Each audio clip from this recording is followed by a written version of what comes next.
এগুলার বিষয়ে আল্লাহ তাআলা কসম খায় নাই। আল্লাহ তাআলা যা কিছু আছে এগুলার বিষয়ে আল্লাহ তাআলা কসম খায় নাই, বলে নাই। দুনিয়ার মানুষ, আল্লাহ রাব্বুল আলামিন মানুষদেরকে সৃষ্টি করেছেন, আল্লাহ তাআলা কসম খেয়ে বলতেছেন, ও বান্দা, ও বান্দি, শুনিয়া রাখো, শুনিয়া রাখো, আমি তোমাদেরকে মায়া করে মোহাব্বত করে দুনিয়াতে পাঠাইছি। বান্দা, কিভাবে তুমি গুনার কাজে লিপ্ত হয়ে যাও, কিভাবে তুমি ওই গান বাজনার মধ্যে লিপ্ত হয়ে যাও। ও বান্দা, শুনিয়া রাখো, শুনিয়া রাখো, আমি তোমাকে এই দুনিয়াতে অনেক ভালোবেসে পাঠাইছি।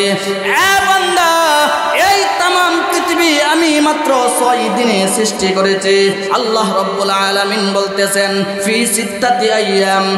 বান্দা, আমি এই কুল কায়নাত সারা পৃথিবী আমি মাত্র 6 দিনে সৃষ্টি করলাম।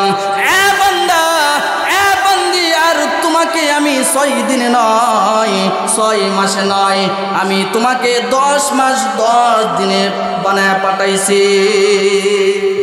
ওয়াল আসরি ইন্নাল ইনসানা লাফি খুসর ইল্লাল্লাযীনা আমানু ওয়া আমিলুস সালিহাতি ওয়া তাওয়াসাউ বিল হাক্কি ওয়া তাওয়াসাউ বিস সাবর। وقال رسول الله صلى الله عليه وسلم: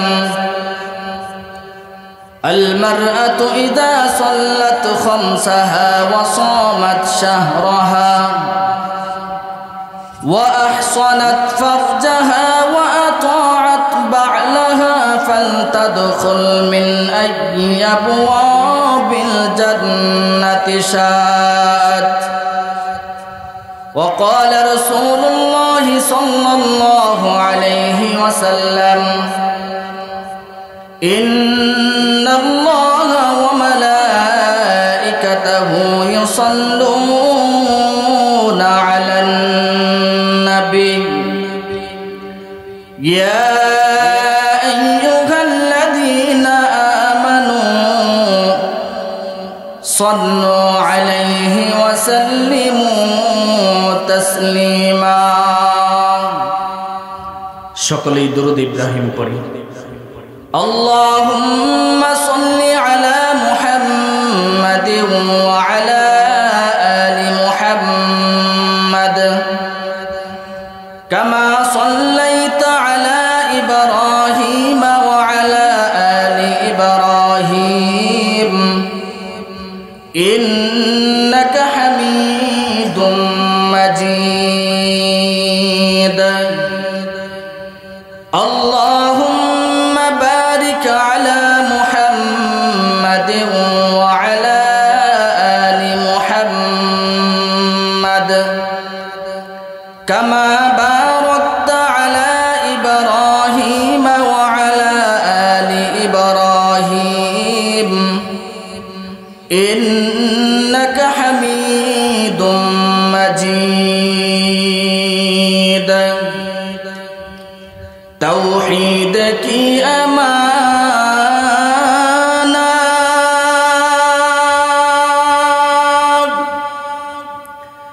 سینوں نے ہے ہمارا،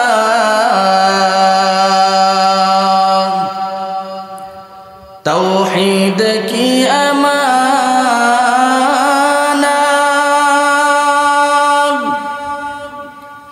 सीनों ने है हमारा,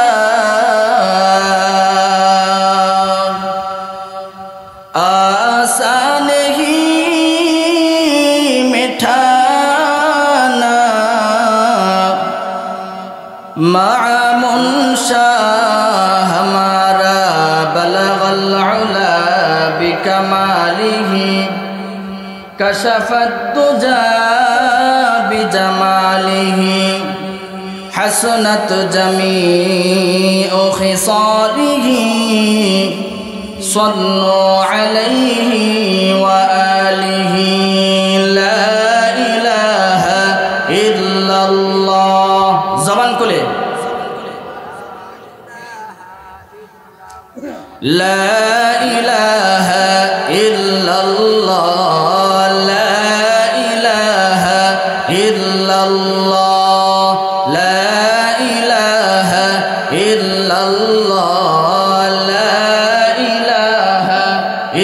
ইল্লাল্লাহ। এই কালিমার জন্য বেলাল রক্ত দিলেন কারবালায়। এই কালিমার জন্য বেলাল রক্ত দিলেন কারবালায়। দিন চলে যাই মান চলে যাই তবু জবানে ইল্লাল্লাহ লা ইলাহা ইল্লাল্লাহ লা ইলাহা ইল্লাল্লাহ লা ইলাহা ইল্লাল্লাহ মুহাম্মাদুর রাসূলুল্লাহ সাল্লাল্লাহু আলাইহি ওয়াসাল্লাম। আলহামদুলিল্লাহ, সিংপুর বাজার আল হাদি ছাত্র সংঘের উদ্যোগে অষ্টম বার্ষিক ইসলামী মহাসম্মেলনের অত্যন্ত সম্মানিত সভাপতি সাহেব, দিদার উলামায়ে ইকরাম, দূর দূরান্ত থেকে আগত দিনদার ইমানদার আল্লাহওয়ালা সাদিকিন সাবিরিন, আল্লাহ রব্বুল আলামিনের দরবারে অসংখ্য গণিত শুকর ও সুজুদ। যেই মহান রব্বুল আলামিন এই পবিত্র ভূমিতে দিনের বেলায় জান্নাতি বরকতি মাজলিসে আসার এবং বসার তৌফিক দান করেছেন, কিছু কথা বলা এবং শোনার আমলের নিয়তে, ইখলাসের নিয়তে তৌফিক দান করেছেন। এই জন্য মহান রব্বুল আলামিনের দরবারে উঁচু কণ্ঠে আকাশচুম্বী উঁচু করে আমাদের ঘুমন্ত ঈমানকে সজাগ করিয়ে আল্লাহ রব্বুল আলামিনের দরবারে কালিমাতুশ শুকর আদায় করি। সকলে বলি আলহামদুলিল্লাহ, আরো জোরে বলি আলহামদুলিল্লাহ। অনেকেই কিন্তু ঘুমাইতেছেন। আমরা যখন মাদ্রাসার মধ্যে যখন ক্লাস করাই, আমরা যখন চেয়ারের মধ্যে যখন বসি, তখন বুঝতে পারি কোন ছাত্রটা ঘুমাইতেছে, দুষ্টামি করতেছে, পড়ার মধ্যে মনোযোগী নাই। কিন্তু এই চেয়ারের মধ্যে আপনিও যখন বসবেন, তখন আপনিও বুঝতে পারবেন কোন ছাত্র মনোযোগ দিয়ে পড়তেছে, কোন ছাত্র বেখেয়াল হয়ে আছে, কোন ছাত্র দুষ্টামি করতেছে, কোন ছাত্র ঘুমাইতেছে, আপনিও বুঝতে পারবেন। এই জন্য আমাদের ঘুম বাদ দিয়ে আমরা কিন্তু সব সময় ঘুমাইতে পারবো, কিন্তু এখন যদি ঘুমাই তাহলে কিন্তু আলোচনার আগাও বুঝবো না, গোড়াও বুঝবো না। মাঝখানে যদি শুনি তাহলে সমালোচনার পাত্র বানাইব, ঠিক না বেটে? এই জন্য আমাদের ঘুম বাদ দিয়ে আমাদের মনোযোগী হইতে হবে। আমিও যদিও আপনাদের এলাকার সন্তান, আমি কারো বাইস্তা হই, কারো ভাই হই, বিশেষ করে আমি আপনাদের এই মসজিদেও প্রায় 2.5 বছর চাকরি করে গেছি, আমাকে সবাই চিনেন। এই জন্য কবি বলতেছেন যে গরকা মুরগি ডালকা বরাবর। আমিও যদিও আপনাদের সন্তানের মতন, কারো ভাইয়ের মতন, কিন্তু এইখানে যে আলোচনাটুকু করব কোরআন হাদিস থেকে বলবো। এই জন্য আপনাদের ঘুম বাদ দিয়ে শরীরটাকে একটু নাড়াচাড়া দিয়ে জায়গাটাকে একটু পরিবর্তন করে যদি বসতে পারেন, তাহলে আলোচনার শুরু থেকে শেষ পর্যন্ত টোটাল আলোচনা বুঝতে পারবেন। এই জন্য আমরা উঁচু কণ্ঠে উঁচু আওয়াজে একটা তাকবীর দিব। তাকবীর দিতে রাজি আছি কিনা? রাজি আছি। লিল্লাহি তাকবীর, লিল্লাহি তাকবীর, লিল্লাহি তাকবীর। আল কোরআনের আলো, আল কোরআনের আলো। মাশাআল্লাহ। আমি আপনাদের সামনে সূরাতুল আসর তিলাওয়াত করেছি।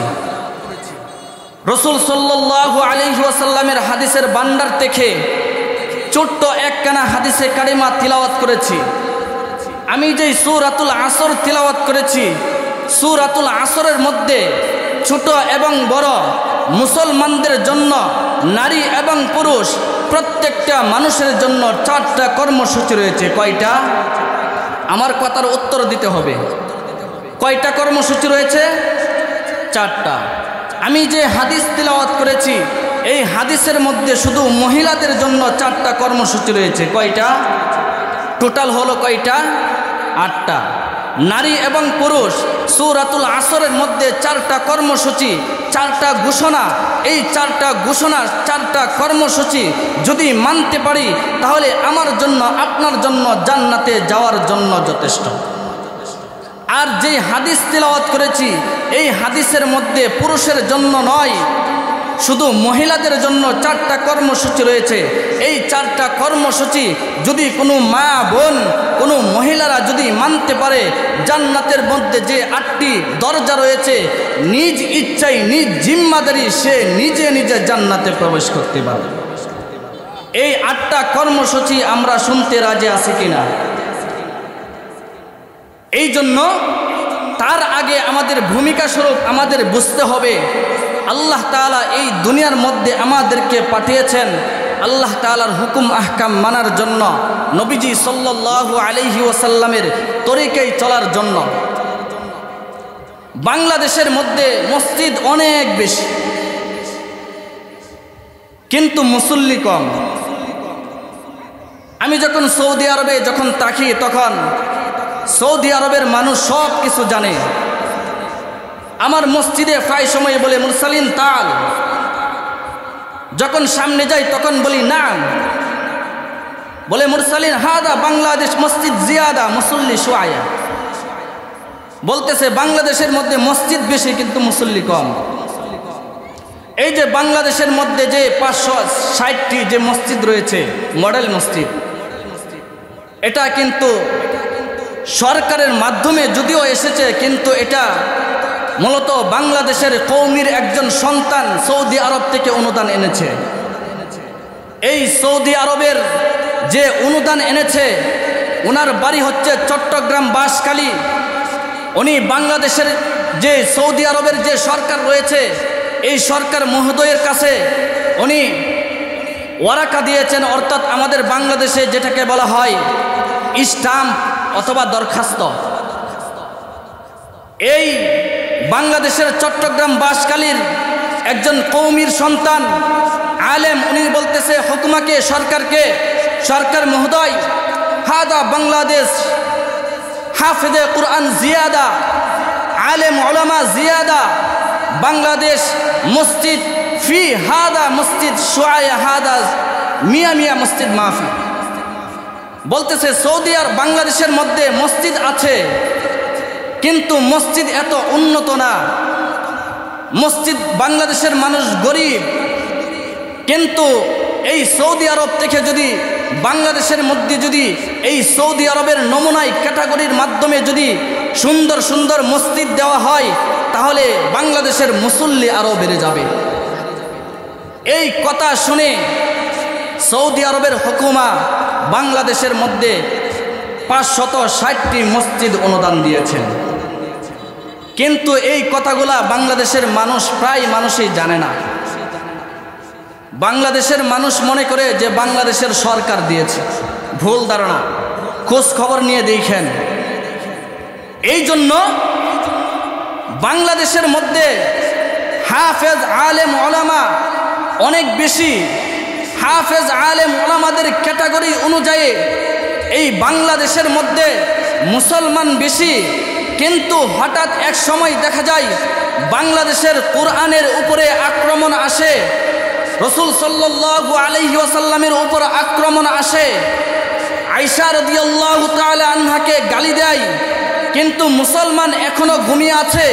কিন্তু মুসলমানের বোঝার উচিত এই বাংলাদেশ শাইখুল হাদিসের দেশ, এই বাংলাদেশ মুফতি আমিনীর দেশ, এই বাংলাদেশ ফজলুল করিম রহমতুল্লাহি আলাইহির দেশ। এই বাংলাদেশের মধ্যে ইসলামকে মাইনাস করে, আলেম উলামাদেরকে মাইনাস করে যদি বাংলাদেশের মধ্যে কোনো সংগঠন গঠিত করতে চাই তাহলে এটা কিয়ামত পর্যন্ত সম্ভব নয়, ঠিক না বেঠে? এই জন্য কখনোই যদি বাংলাদেশের ইসলামের উপর যদি আক্রমণ আসে, আমাদের আকাবিরে দেওবান এই উলামা ইকরাম যদি ডাক দেয়, তাহলে রাজপথে নামতে কে কে তৈরি আছেন? হাত উঠিয়ে দেখান। লিল্লাহি তাকবীর, লিল্লাহি তাকবীর। এই জন্য ভাইরা আমার, আল্লাহ রব্বুল আলামিন এই দুনিয়ার মধ্যে আমাদেরকে পাঠিয়েছেন আল্লাহ তাআলার হুকুম আহকাম মানার জন্য, নবীজি সাল্লাল্লাহু আলাইহি ওয়াসাল্লামের তরিকায় চলার জন্য। ভাই সাউন্ড উঠান, গলা ভাঙে যেতেছে। আল্লাহ তাআলা এই দুনিয়ার মধ্যে আমাদেরকে পাঠিয়েছেন, আল্লাহ তাআলার একটা উদ্দেশ্য আছে। আচ্ছা বলুন তো দেখি, আমাদের যখন সন্তান হয়, দুনিয়াতে আসে, তখন আমরা কি আমাদের স্ত্রীর সাথে কি আমরা পরামর্শ করি না? আমার সন্তান বড় হওয়ার পরে আমরা কি করব? আমার সন্তানকে কি হাফেজ বানাবো? আমার সন্তানকে কি আলেম বানাবো? আমার সন্তানকে কি ডাক্তার বানাবো? এইভাবে এই বিষয়গুলো নিয়ে কি আমাদের উদ্দেশ্য থাকে না? ঠিক তেমনিভাবে আল্লাহ রাব্বুল আলামিন এই দুনিয়ার মধ্যে আমাদেরকে পাঠিয়েছেন, আল্লাহ তাআলার একটি উদ্দেশ্য আছে। আল্লাহ তাআলা এই দুনিয়া সৃষ্টি করেছেন, অনর্থক অযথাই সৃষ্টি করেন নাই। আল্লাহ তাআলা বলতেছেন, আফাহাসিবতুম আন্নামা খলাকনাকুম আবাসা, ইকুদেন, আফাহাসিবতুম আন্নামা খলাকনাকুম আবাসা ওয়া আন্নাকুম ইলাইনা লা তুরজাউন।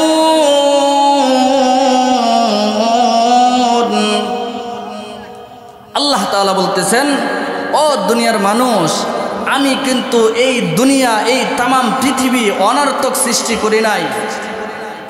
বান্দা, তুমি যখন আমার হয়ে যাইবা, তুমি যখন আমার হয়ে যাইবা, এই দুনিয়া আমি তোমাকে হাদিয়া দিব। আল্লাহ রাব্বুল আলামিন আমাদেরকে অনর্থক অযথাই সৃষ্টি করে নাই, এই দুনিয়ার মধ্যে অনর্থক পাঠাই নাই। আল্লাহ তাআলা খুব মায়া করে, মহাব্বত করে, ভালোবেসে পাঠিয়েছেন। এটা কিন্তু আমার কথা নয়, আল্লাহ তাআলার কথা।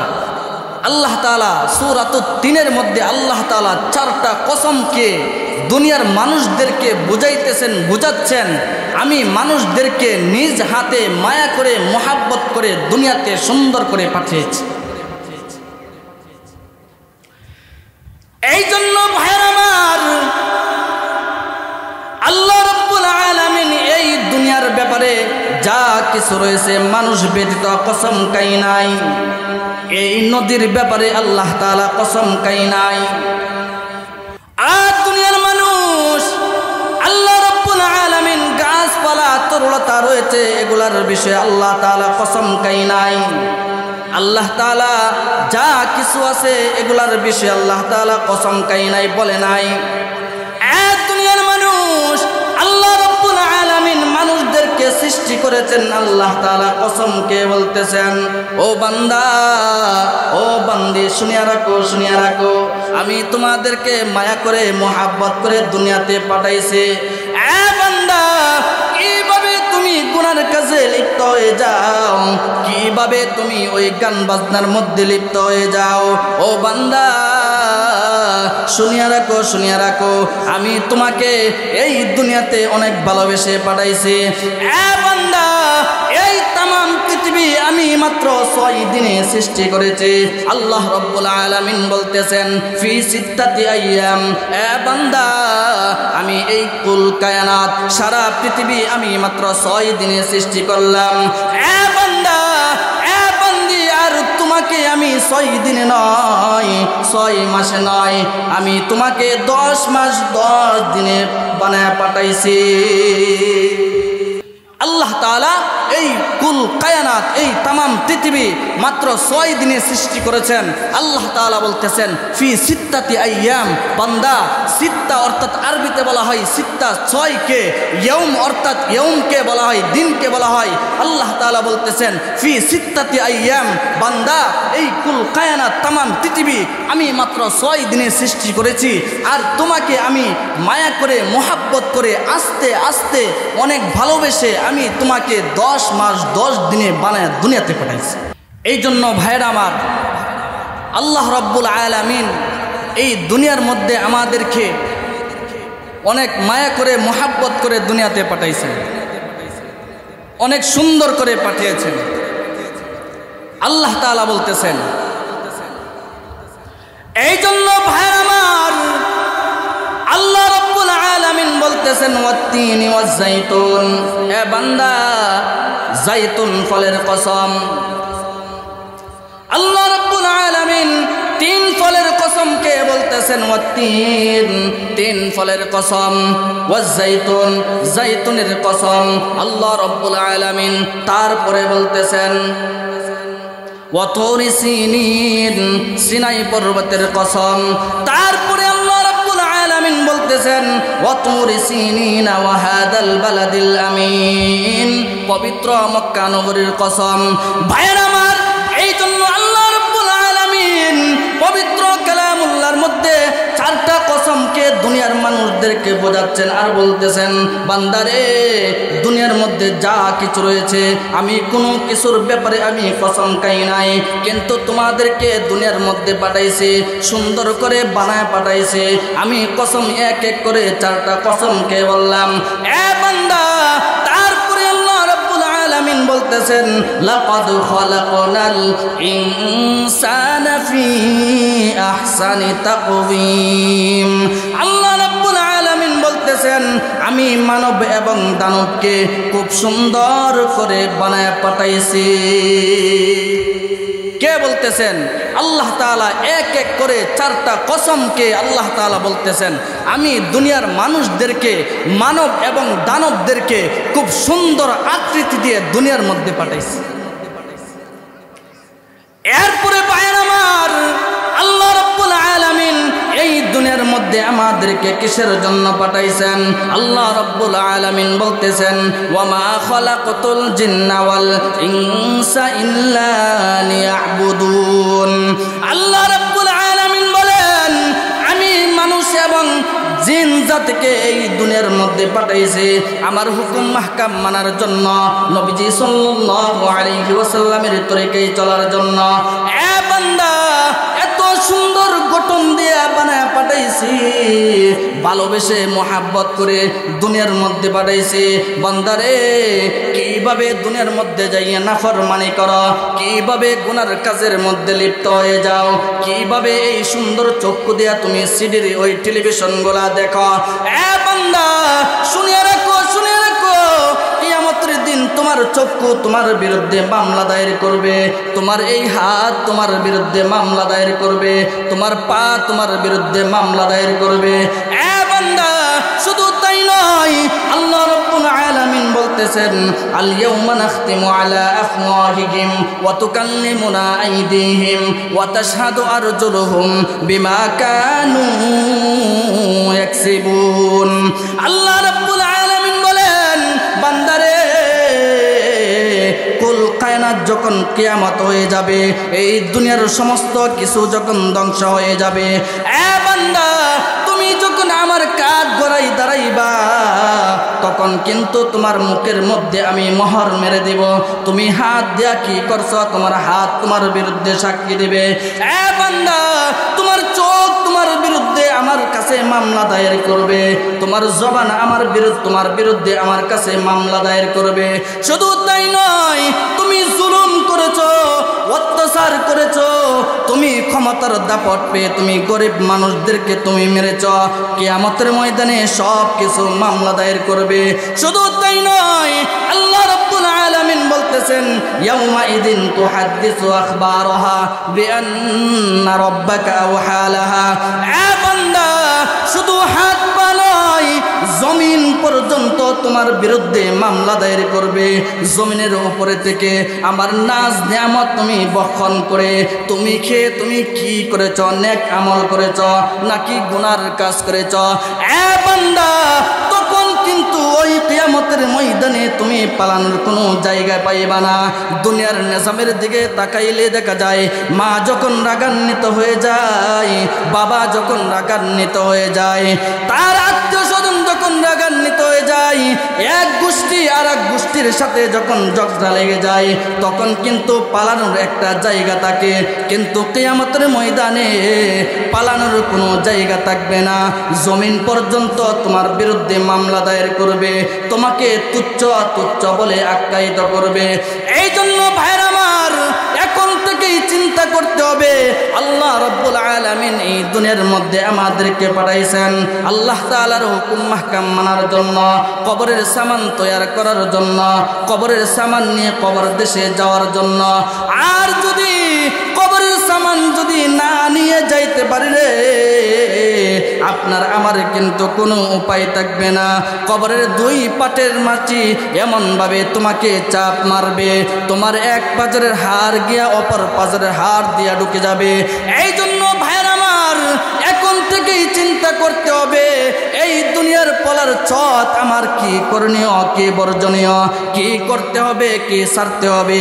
এই বিষয়গুলা নিয়ে যদি আমরা দুনিয়ার পথ যদি চলতে পারি, আল্লাহ রাব্বুল আলামিন এই দুনিয়াতে আমাদেরকে কামিয়াবি দান করিবেন। ইমামুল আউয়ালিন আল আখিরিন, ইমামুল আউয়ালিন আল আখিরিন, বহর সদকা রহমাতাল লিল আলামিন, সাইয়্যিদুল কাউনাইন খাতমুল মুরসালিন, আখিরা মাদবুদ ফখরুল আউয়ালিন। এই জন্য আমাদের চিন্তা করতে হবে, হায়াত শেষ হয়ে যাচ্ছে, কিন্তু আমাদের কি করতে হবে। আচ্ছা, একটি কথা বলে উত্তর দিবেন, এইখানে যারা আছেন আমাদের কি হায়াত শেষ হয়ে যাইতেছে না? হায়াত কিন্তু শেষ হয়ে যাইতেছে। একটি উদাহরণ হলো, এইখানে যারা আছে সবাই কিন্তু আমরা আইসক্রিম খাইছি কিনা? আইসক্রিমের ফ্যাক্টরি আছে উপরে, আইসক্রিমের দিকে একটু তাকিয়ে দেখবেন, আইসক্রিম যদি আমরা খাই তারপর আইসক্রিম শেষ হয়ে যায়, যদি না খাই তারপরও শেষ হয়ে যায় কি না? যদি খাই তাহলে দ্রুত শেষ হয়, আর যদি না খাই তাহলে একটু সময় নিয়ে শেষ হয়। কিন্তু শেষ হওয়ার পরে কিন্তু ওই আইসক্রিমের শলা অথবা আইসক্রিম যদি দামি হয় তাহলে কিন্তু আইসক্রিম একটা বাটির মধ্যে থাকে, আর না হয় একটা ডুঙ্গার মধ্যে থাকে, কিন্তু একটু পর তাকিয়ে দেখবেন আইসক্রিম গলে গলে ওই হাত থেকে অথবা ডুঙ্গা থেকে বাটি থেকে পোটা পড়তে পড়তে আইসক্রিম শেষ হয়ে যায়। ওই অবশেষে আইসক্রিমের শলা অথবা আইসক্রিমের ডুঙ্গা কিন্তু খালি হয়ে যায়, ঠিক না বেঠিক? ঠিক তেমনিভাবে আল্লাহ রাব্বুল আলামিন এই দুনিয়ার মধ্যে আমাদেরকে ওই আইসক্রিমের মতন, আইসক্রিমের যেরকম একটা হায়াত আছে 10 মিনিট 5 মিনিট, ঠিক তেমনিভাবে আল্লাহ রাব্বুল আলামিনও কিন্তু আমাদেরকে একটা হায়াত দিয়ে পাঠিয়েছেন।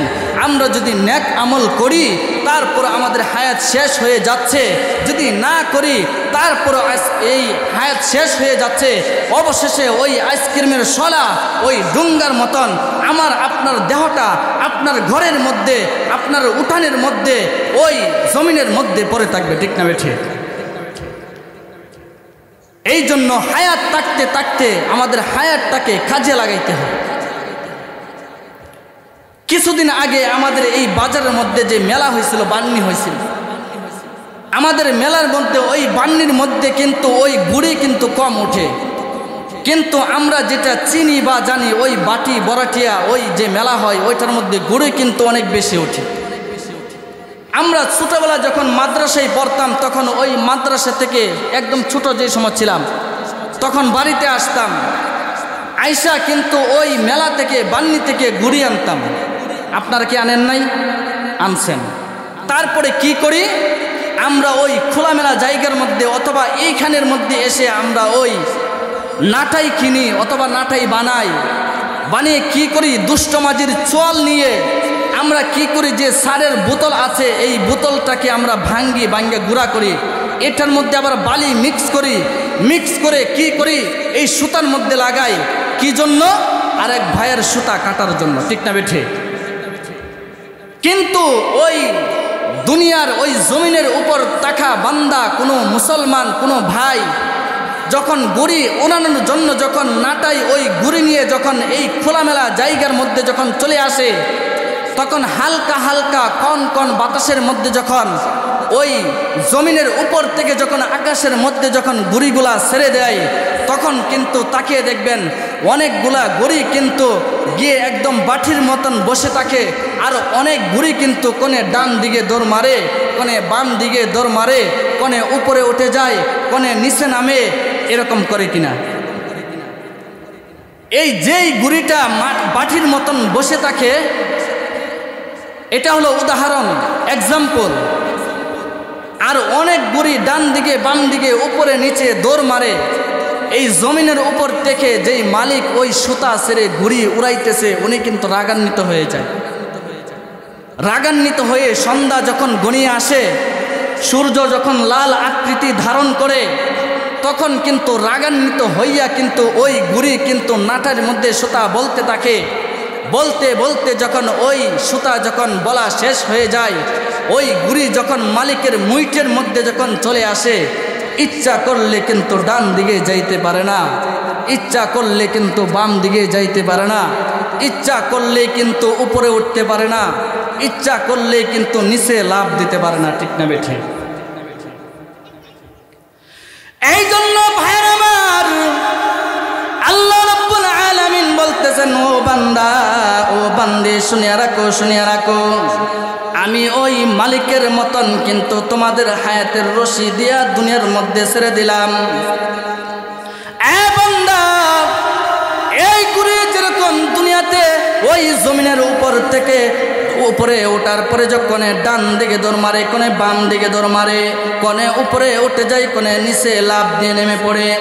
এ বান্দা, ওই গুড়ি থেকে তুমি সবক হাসিল করো, তুমি শিক্ষা অর্জন করো।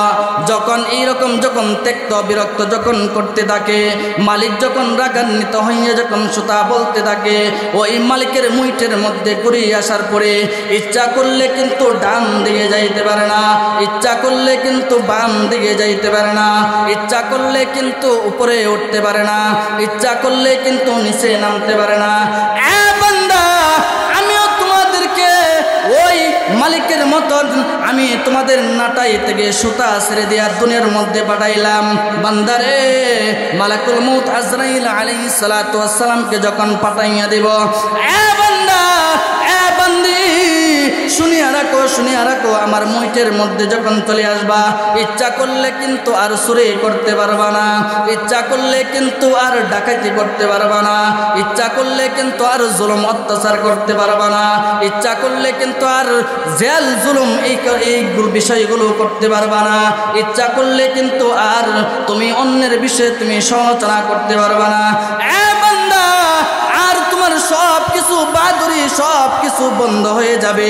এই জন্য আমার মুইটে আসার আগে আগে আমি তোমাকে একটা স্বাধীনতা দিয়ে দুনিয়ার মধ্যে পাঠাইলাম। আল্লাহ রাব্বুল আলামিন বলেন, ফাআলহামাহা ফুজুরাহা ওয়া তাকওয়াহা। এ বান্দা, আমি তোমাকে স্বাধীনতা দিয়ে দুনিয়ার মধ্যে পাঠাইলাম। এই স্বাধীনতা পেয়ে ইচ্ছা করলে নেক আমল করতে পারবা, ইচ্ছা করলে তুমি বদ আমল করতে পারবা, কিন্তু আমার কাছে আসতে হবে। আমি যখন তোমার হায়াতের রশি ধরে যখন টান মারব, তখন আর এক সেকেন্ডও বিলম্ব হবে না। আল্লাহ তাআলার কাছে কিন্তু আমাদের যাইতে হবে। ঠিক না বেঠে? কবরের মধ্যে কিন্তু আমাদের যাইতে হবে। এই জন্য কবরে যাওয়ার আগে আগে আমাদের কিন্তু কবরের সামান তৈয়ার করতে হবে। এই জন্য কবি বলেন, এই দুনিয়া সবই পর, কবর যে তোর আসল ঘর। এই দুনিয়া সবই পর, কবর যে তোর আসল ঘর। কেমনে সে তাই থাকবি পরে, শুধুই মাটির বিছানা। কেমনে সে তাই থাকবি পরে, শুধুই মাটির বিছানা। চিন্তা করে দেখো না, কবরে কি যাইবা না। চিন্তা করে দেখো না, কবরে কি যাইবা না। যেই কবরে আল্লাহ ছাড়া বন্ধু কেহ থাকবে না। যেই কবরে নামাজ ছাড়া বন্ধু কেহ থাকবে না। চিন্তা করে দেখো না কবরে কি যাইবা না, চিন্তা করে দেখো না কবরে কি যাইবা না। যেই কবরে আল্লাহ ছাড়া বন্ধু কেহ থাকবে না, যেই কবরে নামাজ ছাড়া বন্ধু কিছুই হবে না। চিন্তা করে দেখো না কবরে কি যাইবা না, চিন্তা করে দেখো না কবরে কি যাইবা না। অবশেষের ঠিকানা শুধুই মাটির বিছানা। এই জন্য ভাইরা আমার, ওই কবরে যাওয়ার আগে আগে আমাদের সামানগুলা গুছাইতে হবে, আমাদের চিন্তা করতে হবে কবরের সামান কিভাবে নিয়ে অর্জন করা যায়। এখন থেকে আমাদের চিন্তা করতে হবে। আমারও সময় শেষ। আমি যে 8টা কর্মসূচির কথা বলেছিলাম, এই 8টা কর্মসূচি আমি বলে হয়তোবা আমি সময় শেষ করতে পারবো না, কিন্তু এই বিষয়গুলো আলোচনা করতে গেলে অনেক সময়ের প্রয়োজন হয়। কিন্তু আমি যে আপনাদের সামনে সূরাতুল আসর তিলাওয়াত করেছি, ইমাম শাফিঈ রহমতুল্লাহি আলাইহি বলেন, আল্লাহ রব্বুল আলামিন এই দুনিয়ার মধ্যে 30 পারা কোরআন নাজিল করেছেন, কিন্তু 30 পারা কোরআন নাজিল না করে যদি আল্লাহ তাআলা শুধু সূরাতুল আসর একটা সূরা এটা যদি নাজিল করতেন আর এটার উপরে যদি দুনিয়ার মানুষ যদি আমল করত, তাহলে জান্নাতে যাওয়ার জন্য এই সূরাতুল আসরই যথেষ্ট। কত বড় ফজিলতের একটি সূরা। এই জন্য সূরাতুল আসরের মধ্যে যে 4টা কর্মসূচি রয়েছে, এই 4টা কর্মসূচি আমরা শুনতে রাজি আছি। এই জন্য এই সূরাতুল আসরের মধ্যে আল্লাহ রব্বুল আলামিন কসম খাইতেছেন। আল্লাহ তাআলা বলতেছেন ওয়াল আসর, আল্লাহ তাআলা আসরের কসম খাইছেন। তারপরে আল্লাহ রব্বুল আলামিন বলতেছেন ইন্নাল ইনসানা লাফি খুসর, এই দুনিয়ার মানুষ সব কিছু ধ্বংসের মধ্যে রয়েছে, ভুল পথের মধ্যে রয়েছে। ইল্লাল্লাযীনা আমানু, যেই 4টা কর্মসূচির কথা বলতেছি এইখান থেকেই শুরু।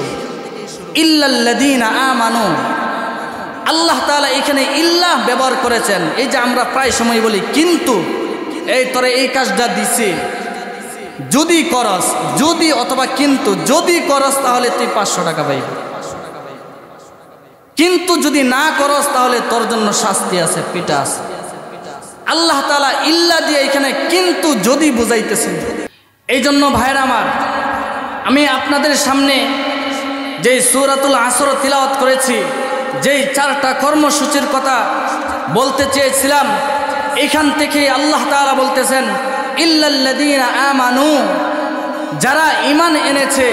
আল্লাহ তাআলা কুরআনুল হাকিমের মধ্যে বিভিন্ন জায়গায় ইল্লাল্লাযীনা আমানু আমানু এইভাবে বলতেছেন, বান্দা ঈমান আন আমি আল্লাহ তাআলার উপর। 1 নম্বর হলো ঈমান আনা, 2 নম্বর হলো ওয়া আমিলুস সলিহাত, ঈমান আনার পরে নেক আমল করা। এই হলো 2 নম্বর, কি করা? নেক আমল করা। 3 নম্বর হলো ওয়াতাওয়াসাউ বিল হক, হক কথাগুলা বলা, হক বিষয় সমাজের মধ্যে প্রতিষ্ঠিত করা। কিন্তু আজকে দুনিয়ার মধ্যে দেখা যায় হক মানুষ ভুলে গিয়েছে, হক বিষয়টা চিনে না, হক বিষয় জানতে চাই না, হক বিষয় বুঝতে চাই না। কিন্তু যদিও বুঝে বলার চেষ্টা করে তাহলে ভয়ের কারণে বলতে চাই না। এই জন্য 3 নম্বর হলো হক বিষয়, হক কথা বলা, হক কাজ সমাজের মধ্যে প্রতিষ্ঠিত করা। কিন্তু হক কথা বললে, হক কাজ করলে, হক বিষয় সামনে এগিয়ে যাওয়ার পরে কিন্তু আমার আপনার বিপদ আসতে পারে। বিপদ আসলে কি হবে, কি করতে হবে? আল্লাহ তাআলা বলতেছেন ওয়াতাওয়াসাউ বিল হাক্কি ওয়াতাওয়াসাউ বিস সবর। আল্লাহ তাআলা বলতেছেন বান্দা, ও বান্দি, কি করবা? তখন তুমি সবর করবা, ধৈর্য ধারণ করবা। তাহলে আমরা এটার দ্বারা কি বুঝলাম? 1 নম্বর হলো ঈমান আনা, 2 নম্বর হলো নেক আমল করা, 3 নম্বর হলো হক কথা বলা, 4 নম্বর হলো ধৈর্য দ্বারা সবর করা। আমি আপনাদের সামনে যে হাদিস তিলাওয়াত করেছি শুধু মা বোনদের জন্য। আমাদের সিংপুর বাজারে যে 2টা মাহফিল হয়, বিশেষ করে মা বোনেরা অনেক বেশি আসে শোনার জন্য। মা বোনদের জন্য আলাদা প্যান্ডেল করা হয়। আমি দেখেছি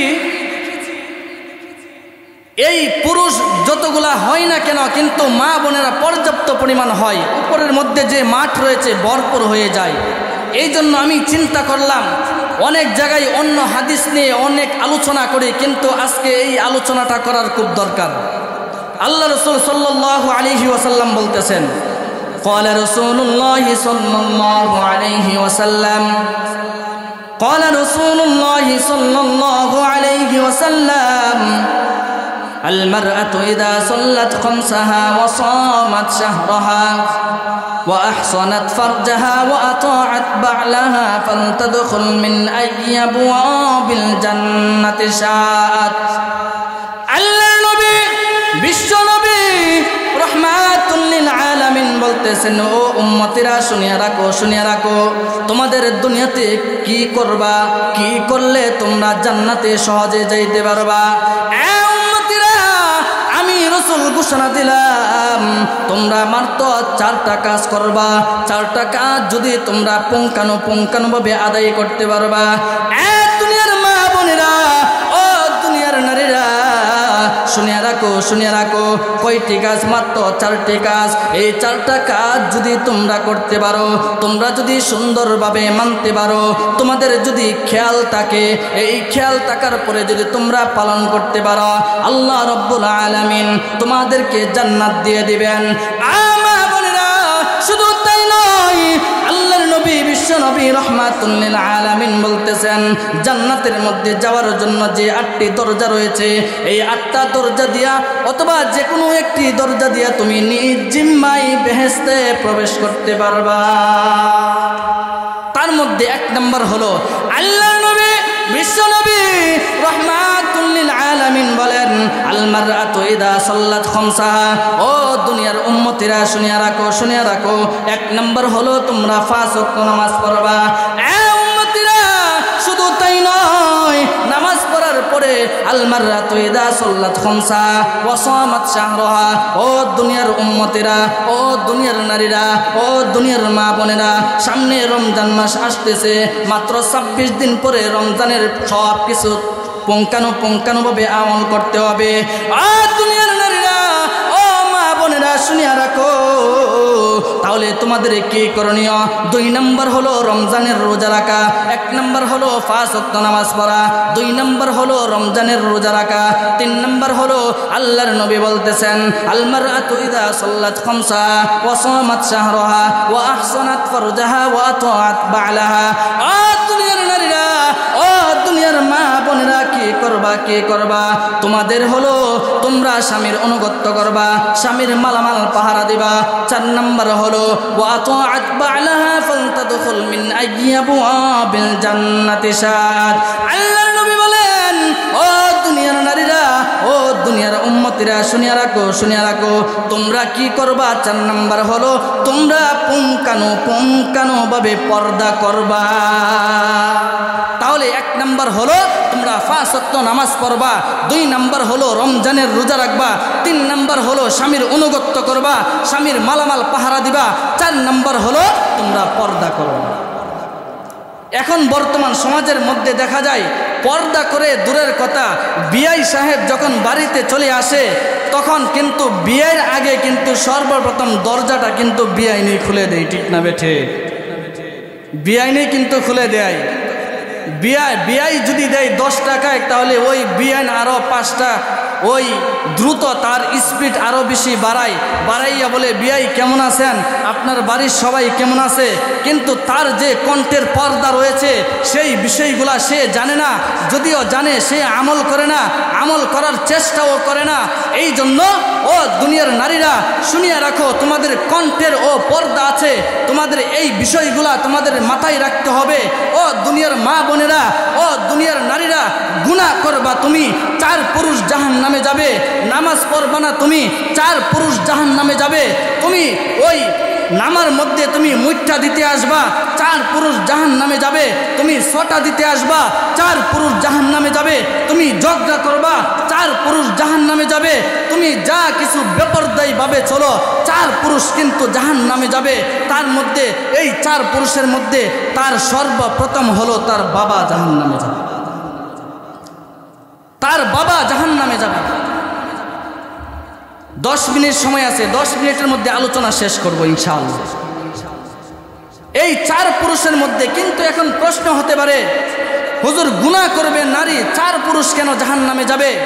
নামাজ পড়বে না নারী, 4 পুরুষ কেন জাহান্নামে যাবে? বেপরদাই চলবে নারী, 4 পুরুষ কেন জাহান্নামে যাবে? ঝগড়া করবে নারী, 4 পুরুষ কেন জাহান্নামে যাবে? এখন শুনেন, প্রশ্নের উত্তর নেন। 1 নম্বর হলো তার বাবা জাহান্নামে যাবে। তার বাবার হাতে যখন ক্ষমতা ছিল, তার মেয়ে যখন ছোট ছিল, তখন ইচ্ছা করলে তাকে দ্বীনের যে ইসলামের তালিম রয়েছে, তরবিয়ত রয়েছে, আখলাকের যে তালিম রয়েছে, এই বিষয়গুলা বাবা যদি চোখ রাঙিয়ে আদর করে যদি তাকে মাদ্রাসায় দিত, তার কিভাবে চলতে হবে, তার কিভাবে কথা বলতে হবে, কিভাবে নামাজ পড়তে হবে, ইসলাম কিভাবে মানতে হবে, এই বিষয়গুলা জানতো কিনা? সব কিছু জানতো। আজকে বাবার অবহেলার কারণে সে দিন শিখতে পারে নাই, ইসলাম শিখতে পারে নাই, ইলম শিখতে পারে নাই। না শিখার কারণে, না জানার কারণে সে পর্দা কিভাবে মেনটেন করতে হবে, এই বিষয়গুলা সে অন্ধ। এই অন্ধ থাকার কারণে সে পর্দা অনুযায়ী চলতে পারে নাই, ইলমের হাকিকত বুঝতে পারে নাই, পর্দার হাকিকত বুঝতে পারে নাই। না বুঝার কারণে, পর্দা না মানার কারণে সর্বপ্রথম তার বাবা জাহান্নামে যায়। 2 নম্বর হলো তার বড় ভাই। বাপ যখন বৃদ্ধ হয়ে যায়, যখন ভাইয়ের হাতে যখন ফ্যামিলির সব কিছু দায়িত্ব চলে আসে, বড় ভাই যদি চোখ রাঙাইতো, ওই মাদ্রাসায় পড়ানোর জন্য সে কঠোরতা অবলম্বন করত, তাহলে সে কিন্তু সেম বাবার যেই বিষয়গুলা রয়েছে, হক রয়েছে, এই বিষয়গুলা যদি সে আদায় করত, তাহলে তার বোন পর্দা শিখত, দিন শিখত, ইসলাম শিখত, ইসলাম মানত, ইসলাম অনুযায়ী চলত। শাসন না করার কারণে, মাদ্রাসায় না পড়ানোর কারণে, না পাঠানোর কারণে আজকে সেই বোন এই দিন থেকে বঞ্চিত হয়েছে, সেই ইলম থেকে বঞ্চিত হয়েছে। এই 2 নম্বর হলো তার ভাই জাহান্নামে যাবে। 3 নম্বর হলো তার স্বামী।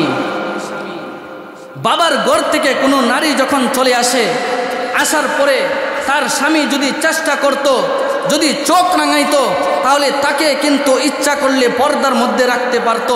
কিন্তু স্বামী আদর করে তাকে যত টাইট পিট জর্জেট কাপড়ের জামা আছে এগুলো আরো পরাইছে, বলছে টুটের মধ্যে লিপস্টিক দাও, এই আলতা শুনো, গোবর আলকাতরা যা আছে সব দিয়া তুমি রাস্তাঘাটে চলো। অন্য পুরুষ দেখে তোমার বিষয়ে তার ভিতরে অনুধাবন করবে। এই বিষয়গুলা তার উচিত ছিল তাকে কঠোরতার মধ্যে রাখা, কিন্তু তার স্বামী আরো জর্জেট কাপড়ের জামা এনে দিছে বাজার থেকে পরে বাহিরে যাওয়ার জন্য। এই কারণে 3 নম্বর হলো তার স্বামীও জাহান্নামে যাবে। 4 নম্বর হলো তার বড় ছেলে। তার বড় ছেলে যদি চোখ রাঙাইতো, মাকে শাসন করত, তাহলে কিন্তু সে দিন বুঝতো, দিন মানতে পারত। না বুঝানোর কারণে, চোখ রাঙানোর কারণে, দিন তালিমের বিষয়ে সে এই সেনসিটিভ না আসার কারণে তার বড় ছেলেও জাহান্নামে যাবে। এই বিষয়গুলা কিন্তু আমাদের মাথায় রাখতে হবে। এই জন্য এখন থেকেই চিন্তা করতে হবে যে আমাদের মা বোনেরা যারা রয়েছেন, এখন থেকে আমাদের পর্দার বিষয়ে কঠোরতা হাসিল করতে হবে। এই জন্য 2-3 মিনিটের মধ্যে আমি আমার আলোচনার ইতি টানব। আমাকে কমিটির পক্ষ থেকে বলা হয়েছিল একটি নাশিদ বলার জন্য। নামাজেরও সময় আছে 15 মিনিট, 2-3 মিনিটের ভিতরে ইনশাল্লাহ আমার আলোচনা আমি শেষ করে দিব। জীবনের মূল কষ্ট মায়ের, প্রসব বেদনায়,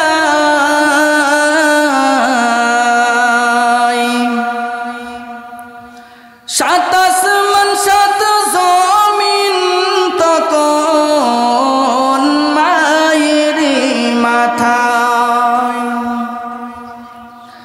জীবনের মূল কষ্ট মায়ের প্রসব বেদনায় সাত আসমান সাত জমিন তখন মায়েরই মাথায় এমন মাকে কেমনি আজি যাব আমি ভুলিয়া ও আমার প্রাণের মা মা গো মা কোথায় গেলে মোরে চারিয়া এমন জনম তাতে আমি চাই না কিছু ভুল